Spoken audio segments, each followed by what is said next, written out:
I read an interesting article the other day about information fatigue and a growing number of us suffering from mental bandwidth depletion. There's just too much information out there. You read one blog, then another one, and pretty soon you're confused as to what you should or shouldn't be doing. It's tough out there.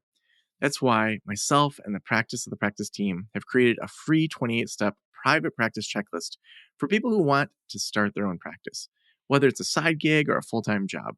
This free checklist will help you go from 0 to 40K quickly with video walkthroughs and paced out emails. Also, useful steps for retaining clients and finding new ones. The best thing is it's no nonsense. It's no frills. It's just everything you need to start seeing clients. Download it for free today by going to practiceofthepractice.com/new. Again, that's practiceofthepractice.com/new.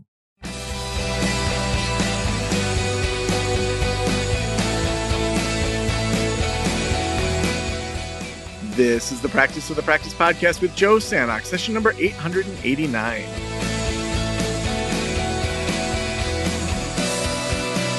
I'm Joe Sanok, your host, and welcome to the Practice of the Practice podcast, where we are helping therapists, counselors, social workers, marriage and family therapists, psychologists, coaches, all of you to start, grow, and scale a thriving private practice that you absolutely love. It's so fun to help people in our next level practice community that are at that solo phase, with people in group practice launch, group practice boss, audience building academy, one-on-one consulting, all the ways that we support you outside of the podcast in all of our membership communities. In September, we're going to be opening up those cohorts again, and we're going to be doing Level Up Week again. We don't have that landing page yet that I know of. I think that's going to be hitting us in August. But make sure you take the dates and save them, because those dates are going to be September 18th to 21st. We have some amazing speakers that are going to be coming in. We're going to have small group panels on solo practices, group practices, leveling up to passive income, all those things that you all care about so much. We're going to be doing that 4 days in a row, all day long, every day for 4 days, totally free. So Level Up Week is coming your way. Block out those days now. Don't have clients.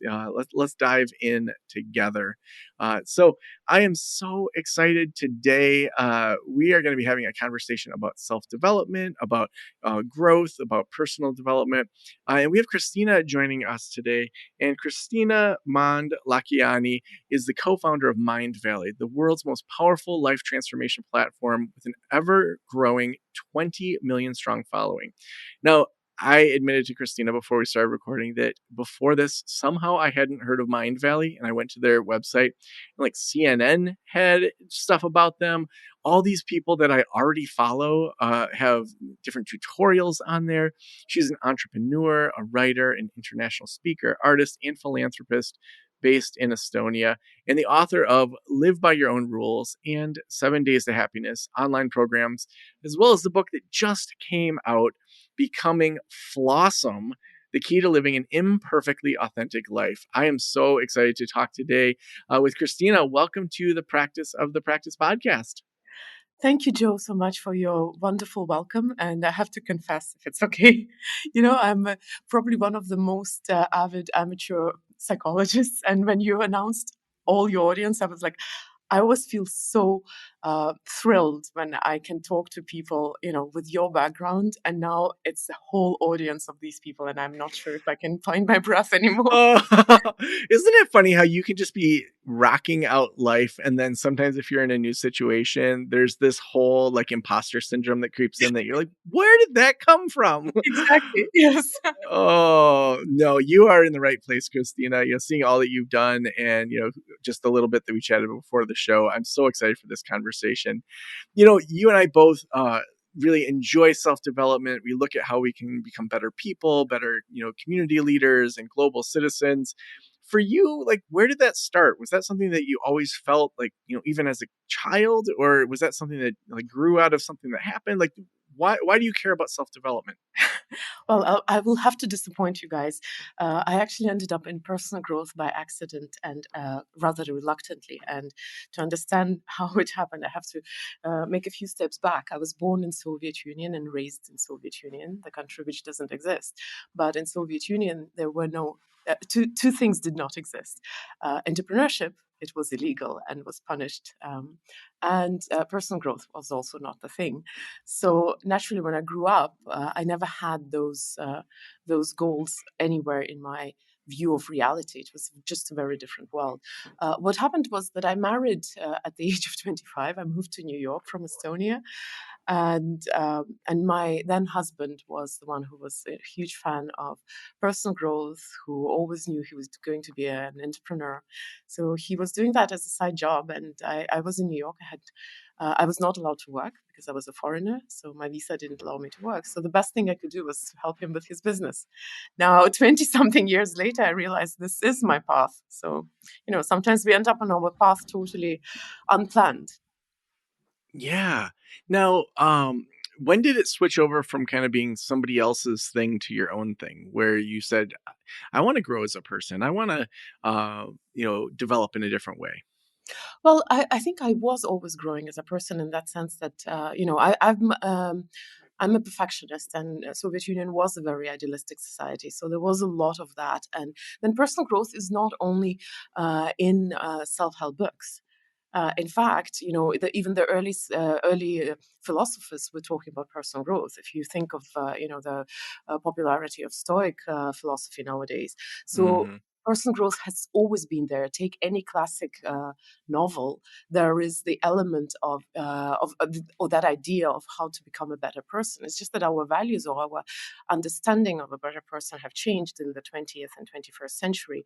So while I was never, as a child, passionate about that. I didn't know it existed. We didn't have books like, Napoleon Hill's book in Soviet Union. Obviously, we didn't have books about grow rich because because well, Soviet Union was about not richness the other way.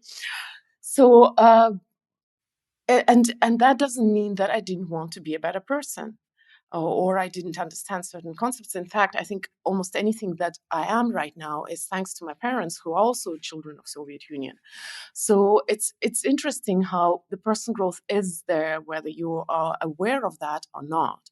It's just that some people want to dedicate more time to that, or they're curious and they want to answer specific questions. But existentialism was part of human history forever. So I actually don't think that it's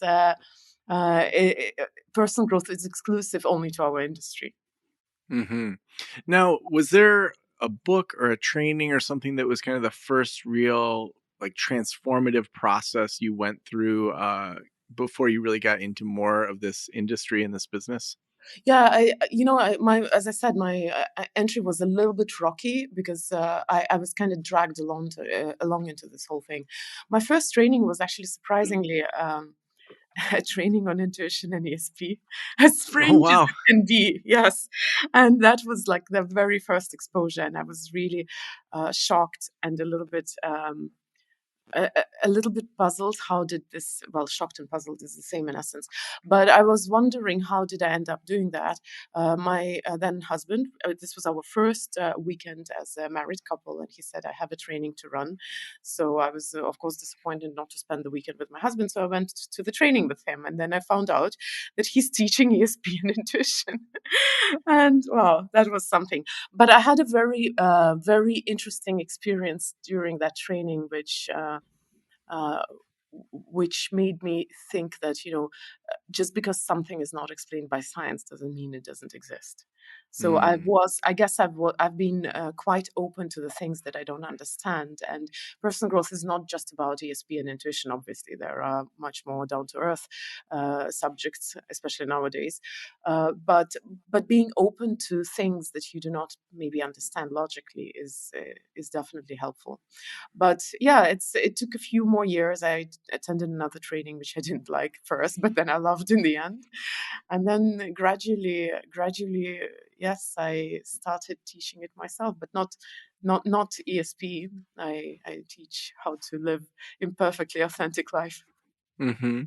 Well, tell us a little bit about that. So you wrote this book, which I love. Anytime you can have a good title, "Becoming Flawesome," which I imagine is like flaws and awesome mixed together. That's like a game my daughters and I play all the time of just mixing words together to make it sound funny.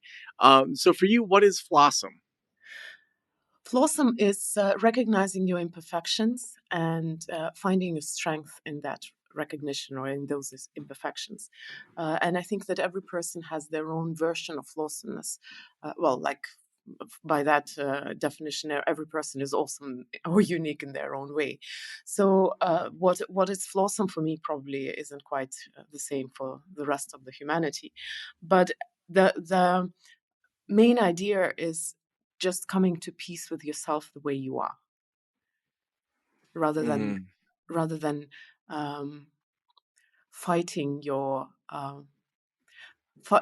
well, I call them dragons because it's an easy word to digest. But by dragons, I mean either our intrinsic qualities, which just make us what we are, or our experiences, our background, our wounds, our traumas.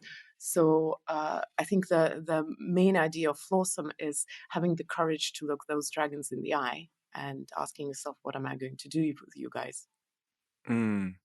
Yeah, often we talk about in our communities of not being paralyzed by perfection and just getting things done, and how often speed in entrepreneurship is so much more valuable than perfection or accuracy. And just really allowing yourself to get things out there, get feedback, being able to learn and grow from it and then change it. And of course there's times in therapy that we need to be as accurate as possible, but then there's other times when whether it's our website or, even just the way that we approach the world, that just doing it and the act of doing it and the practice and getting in those reps is so much more important. Um, for you, where do you see people getting stuck in their flawed awesomeness? If you don't mind, I'd like to leave a little comment on what you were just saying. I think Yeah, absolutely. there's a huge difference between being meticulous or attentive to details or precise and being perfectionist. These are very Mm, different things because when it comes to precision, often it is dictated by the task at hand. And yes, naturally, there are fields in our life which require precision and near perfection as we see it, but that's not what perfectionism is about. Perfectionism is usually, well, unasked for, or it is not absolutely vital or crucial in any kind of circumstances. And while we're used to talk about perfectionism as some kind of hindrance on our way because it prevents us from getting things done or completed or even getting into things, it has also another dark side. It actually erodes our own relationship with ourselves because that bar is so high, and for perfectionists a failure is anything which is not number one. Third place is a failure for a perfectionist. So it's I really think that the dangers of perfectionism are not so much in the fact that perfectionists get stuck, overwhelmed, they can't move on. The problem is that their relationship with themselves becomes very strained, and by through that their relationship with the world becomes very strained, because our relationship with the world is very often reflection of our relationship with ourselves. So if I have a high bar for myself, and if everything that I do is not good enough, then very much it's quite likely that I'm going to treat the people in my life the same way or expect the same from them. Now, since I got into this rant about perfectionism, which is my personal trauma, I forgot the question I was supposed to answer. well, that's okay. I got sucked into your answer also. So, um, no, I mean, I think that Oh, you were commenting on what I said. Yeah, go ahead. yeah, I think you asked what's so important about recognizing your flawsomeness or something along those lines. Was Yeah, it? yeah. Mm. Well, I think it's very often, and this is something that I see in personal growth. So for the context, I've been doing this work for 20 years. So I've seen people, millions of people going through our programs, through our trainings, working with our teachers. And one thing which is very remarkable is that we have this idea, as our aspiration, what we would like to be. And this is our lighthouse. So people come into personal growth trying to become a better person, which is a beautiful, beautiful desire, or beautiful reason to come into personal growth. But together with that comes the other side of it. Very often, when there is something, as I call a dragon, in our basement, we think that this is our weakness, this is our flaw, this is something that we need to eradicate and to get rid of, or that's in the good case scenario. In most cases, people actually don't even dare to look those dragons in the eye. So we often pretend that they're not there, or we hide them, or feel such shame that we never allow that to surface, that dragon to surface. So a very simple example would be my story with perfectionism. I have been perfectionist all my life. And perfectionism, of course, is a very easy dragon to admit. But at some point, let's say about 10 years ago, I heard this wonderful phrase, I'm a recovering perfectionist. And I loved this phrase, and I started calling myself recovering perfectionist for years, until one day I realized that I cannot recover from being myself. And there's just nothing I can do with that. Perfection is an integral part of me. It's there. And now the question is not how I slay this dragon, or how I get rid of being perfectionist, because it's like getting rid of a part of me, or what makes me me. A better question is, how can I turn this to become my advantage rather than my disadvantage? How can I turn my flaw into my strength? Or choose it to be my blessing rather than my curse? And that's really the journey, having the courage to look at those things which, yes, they are there, and maybe you don't like them, but they are there. And how can you turn them into your strengths? Now, for you, as you wrote the book, I know there's certain parts of my book that pop out as really impactful parts. Are there stories, case studies, research that for you really stood out as you put the book together? Oh, I love the research part. It's always so interesting. And since I have a little bit of this nerdy background, every time I made a statement, I was like, okay, let me see, is that true? Is it just my fact? But when it comes to the favorite part of the book, it's the chapter which I call The Weapon of Love. And I have to give an explanation to this chapter. Having been in my industry for such a long time, of course, I see it both from its good sides and its darker sides. And I think that chapter, The Weapon of Love, is my cry out for help, where I literally say or talk about the things which I think are bad about personal growth and transformation industry. So, what did you discover in that? Well, I know it's not a scientific term, but it's a really good concept. Spiritual bypassing is definitely one of the huge things in our industry. Not just that, the obsession with perfectionism is very often, and perfectionism. I'm not talking about the quality perfectionism, but that idea of this is how I'm supposed to be, and I'm going to go towards that. Very often, a lot of our good intentions are the source of the source of the darkness and the trauma that we later need to heal. That you used a term there, spiritual bypassing. Everyone listening might not be familiar with that. What is that? Yeah, that's a term created, I think, about 30 years ago by Professor Wellwood, and it means it's when, rather than dealing with your traumatic experiences or your traumas, you are uh, you are escaping from that behind spiritual concepts and practices. So, example would be. If you have a strained relationship with someone in your life, and you say that you choose only positivity, you are dragging me down, and you're cutting off the person, rather than actually facing the situation that very often conflict has two parts, and you can't distance yourself from it by saying that it's not my problem, you're the one who is crazy. So that would be like one of the many examples of how we often, rather than deal with the unpleasant situations or our own wounds and traumas, rather than dealing with that, we try to shroud ourselves in those spiritual concepts, and pretend, in essence, that the situation doesn't exist. Mm.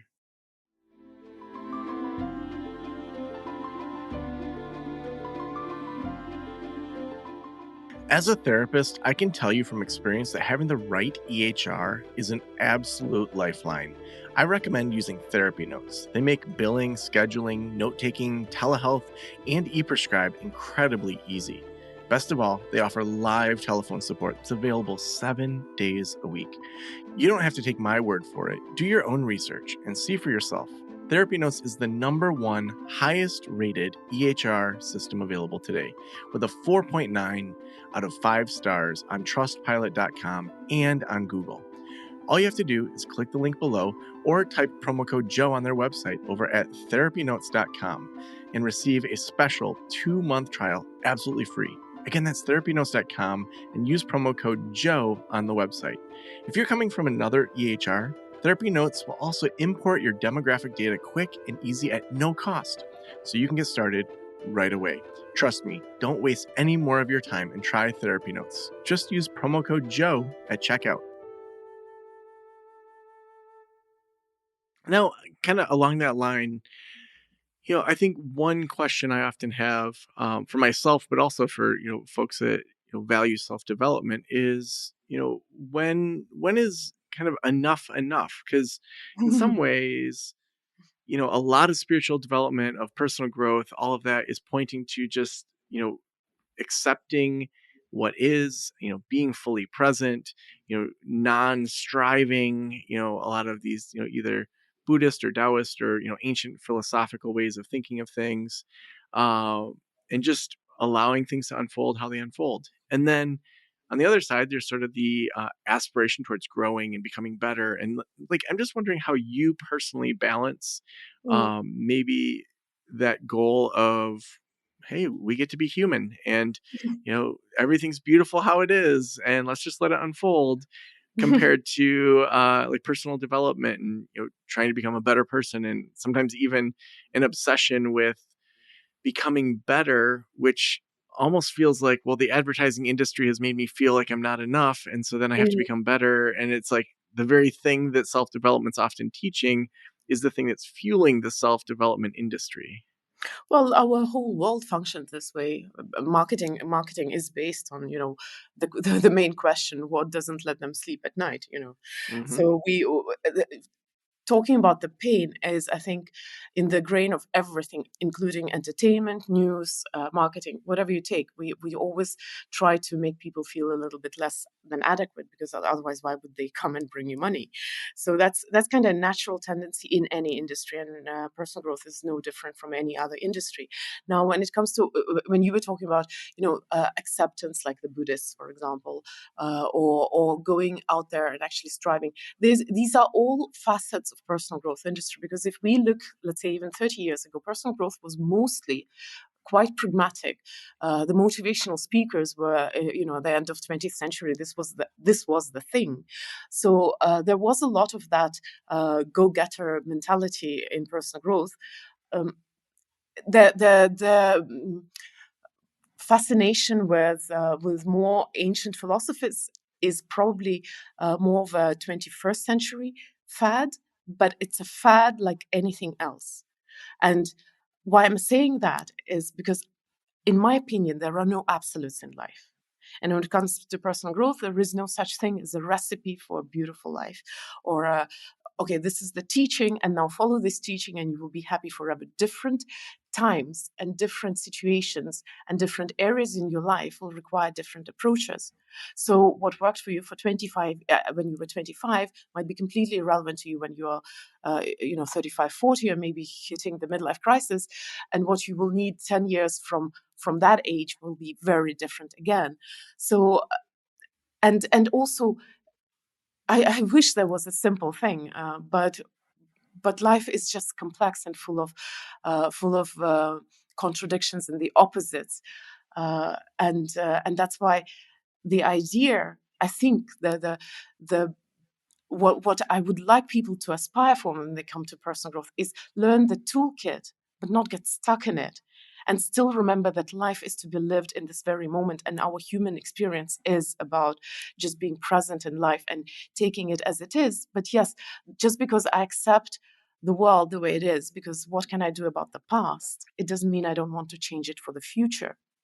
I witnessed the fall of a huge empire. And now, across the border from us, there's a big war, which is totally out of place in time for Europe. I'm talking about Russia, Ukraine. So that angers me, but it doesn't mean that I can't accept the world as it is, and the fact that people are just very often hurt and broken, and very often they do bad stuff to each other. So acceptance doesn't take away your choice to change something. And when it comes to your own growth, then it will be probably a primitive analogy, but I think it works. When you want to go somewhere by car and you have a navigation system, you can drop a pin that I want to go to Paris. I'm in Europe, so I can go by car to Paris. But my navigation system will only start working when it figures out where do I start. So that acceptance of what you are and your dragons is about recognizing that starting point, finding what you can do with that. Where's your strength? What are the things that you're moving with, and then from there aspiring to change something. But I would really like people to not aspire for perfection, but aspire for something else. Perfection is just unattainable and probably scary. Oh man, love that. And I think it's nuanced. I love that idea of starting where you're at. I was listening to Alan Watts yesterday, and it was a training where, in some ways he was talking about how, like, when we do and when we don't need gurus or teachers, and the ultimate kind of guru is pointing you away from the guru, and finding contentment in yourself. But in the same way that, whether we use a child as an analogy or just someone who hasn't put a lot of thought into things, we sometimes need people that have gone ahead of us to teach us, so that we can realize, that most of what we need is often, inside of us. And so it's just, it's an interesting journey to just hear how different people have different ways that they think through it, and that, they enter into that human experience. Mm-hmm. I agree. And of course, it would be funny if I didn't agree with Alan Watts, but but I really like that. It's interesting because on one side, of course, everything is within you, but that thought, that idea, has to be practicable and applicable to your life, and that's another trap in our industry sometimes, that a lot of great ideas are good while you are in the classroom and while you're with the teacher. A very simple idea, which is very close to what you were just talking about, that happiness is in your hands. I remember when my elder child, went into surgery for appendicitis. Not a big surgery, but it lasted a bit longer than I thought. And I was in the waiting room, very nervous about my baby. And I could chant all I wanted at that time, that happiness is inside me. It wouldn't make any difference to me. Mm-hmm. And very often, that's the thing. The idea, knowledge doesn't change life. If it did, humans would be absolutely happy because we have all the knowledge we need. Experience changes life. For an idea to change your life, you have to feel it. And that requires a whole combination of, it requires some kind of crafting transformation, I think. And it's something which I see a lot in personal growth. People are hungry for ideas, but when you are in the thick of the moment, that's when you need it. For example, self-love, usually it's the most needed when you really hate yourself. But we talk about it when we're in a good state. And it kind of makes sense. But then the moment when you start on the spiral of criticizing yourself and generalizing your failure into you being a loser or something, that's when you need it. That's when it becomes a lifesaver, but it's not accessible to you. So that's I think that's I think what is a little bit. I do not know. Maybe it's just a challenge we need as a humanity we need to solve, because we know answers to so many questions. We just don't use that. Yeah. Well, tell me what you think about this, because I feel like so often, even as you were talking about those points, like especially picturing your child being in surgery. Both my daughters had heart surgery, and the first one, I had forgot this until you just said that, took like twice as long as it was supposed to, and just that agony of Yeah. sitting in that waiting room and just waiting and waiting, being like, what is happening to my baby? Oh my gosh, like I'm there with you. That so often people enter into personal growth, wanting to have happiness all the time, wanting to have this contentment all the time. But the reality of being not even human, of being alive, is that like things happen that are unexpected. That's true of plants. That's true of, I mean, not even, things that aren't alive, like rocks, like there's so little that actually is in our control. And the idea that we're gonna, like you said, I couldn't chant my way to get happy while your kid is, taking too long during surgery. Like, yeah, that's a very astute point, in that we oftentimes mute the full scope of the human experience to try to have the highs without the lows. And I feel like, I went through an uncoupling and divorce a couple of years ago, and you know I now would not trade that experience for almost anything. Like, I have almost full custody of my kids, and I went through one of the things that, being raised Catholic, was like the worst, to get divorced, and I survived it. If Mhm. anything, I'm thriving because of it. It forced me to examine myself and my choices into like the love that I choose to have come in and out of my life. And it's like I could not be at this point of, you know, just right now, gratitude of the simplicity of my life, that I walk my kids to school each day. My sister lives in the neighborhood. I make school lunches. Tomorrow I'm going to be, volunteering, with a bunch of second graders, that that simplicity I have such a value of now, that had my life not just like completely exploded, I don't think I would have fully appreciated. And I wouldn't wish the way that my uncoupling story played out to be on anybody. And yet, for myself, like the lows, the valleys made me appreciate the mountaintops. And Mhm. I think that's what, as anyone enters into their own self development, it's so important to say, like, what's the motivation here? That idea of let's grow, but also it doesn't have to just be to have happiness all the time. Like, that's just not realistic or going to happen. What do you think of that? Well, I would like to suggest that we redefine the idea of happiness, because the problem with happiness is that we equate it to an emotion. An emotion is a fluid thing. It's here one moment, you start expressing it, it goes away, it becomes something else. So naturally, emotions are absolutely unstable. They're unattainable. We can chase certain emotions, but it's a little bit stupid. Uh, why I say that we should redefine happiness, because on one side, we do wish happiness to ourselves and to everyone that we love. Even if, philosophically speaking, maybe it's not in our hands, but we do wish happiness, because somewhere we understand that happiness is this, and they lived happily ever after. So it is important, even though we don't prioritize it enough. On the other hand, uh, we constantly hear don't chase happiness. Now, in psychology, I know that there are some states which are considered pretty constant, such as depression, for example, right? Or anxiety. We understand that this is not just a momentary sadness or a fleeting emotion, it's actually a state. Somehow, the closest state that I found anywhere in literature to maybe happiness is flow by Mihai Csikszentmihalyi, which is, in fact, not really so much about happiness, but about productivity. And I think it's, for us as a society, it's really a disservice that we don't have a definition for a state, not an emotion, which makes you actually be present and enjoy life through its ups and downs. Because yeah, it's 100% true. One of my favorite authors, Susan David, she says, discomfort is the price of admission to a meaningful life.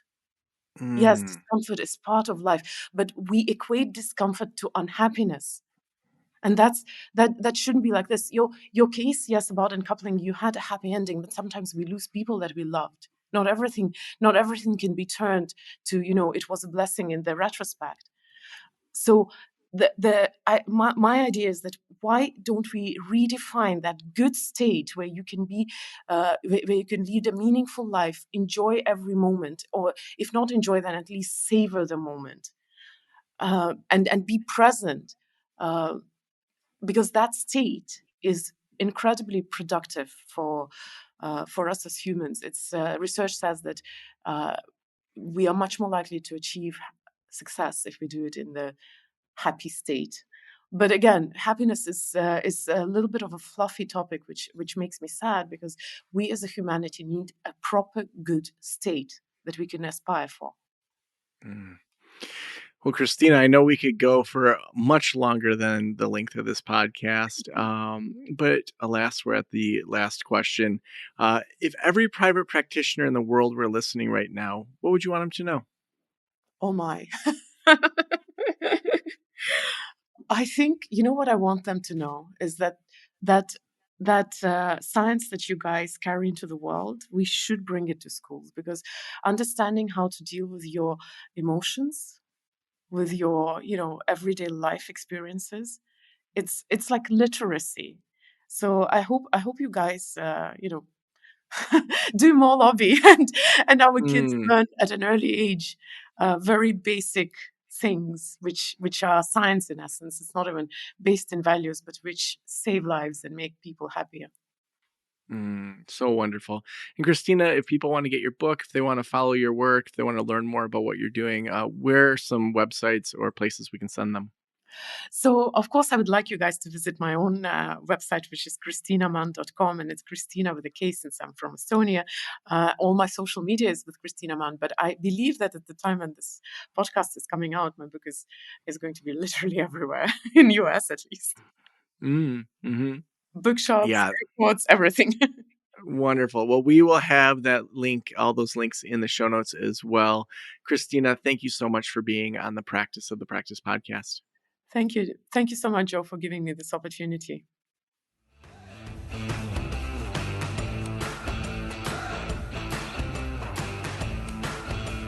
Such a great conversation. Man, just I love getting deep and thought-provoking, and having such a conversation around kind of who we are as humans, how we're growing, developing, how we're thinking through the way that we spend our time and energy on how we develop. Such a great conversation. Make sure you pick up Kristina's book. We will have a link to that in the show notes as well. And we could not do this show without our amazing sponsors. Today's sponsor is Therapy Notes. Therapy Notes has the best electronic health records out there. So if you need to keep track of your notes, which is everybody, if you need to be doing progress notes, billing, automated scheduling, telehealth, all of that is included in Therapy Notes. And so check them out. Use promo code Joe at checkout. You'll get 2 months for free. Again, that's therapynotes.com, and use promo code Joe at checkout.